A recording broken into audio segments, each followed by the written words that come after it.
Hello everyone and welcome to this video. Today I will share with you how to use One4all gift card in Boohoo. So friends, if you want to use gift card, follow me in this video. Go to Boohoo, choose the gift card you want to buy. Choose for example this one. This is a Boohoo gift card. Select this gift card. You can say here this is a Boohoo. In this case, choose your amount, any amount you want to select it. For example, 100 this gift card. Click add to cart.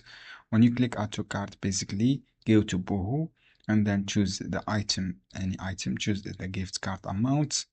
Choose any item you want to buy. For example, this one. Just click select this one. After that, apply your voucher. Click add to cart and then choose your gift card is a payment.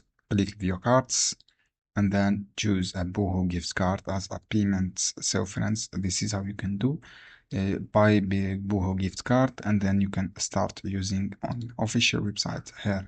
So guys, this is how you can do. I hope this guide helpful for you. Don't forget give like and share this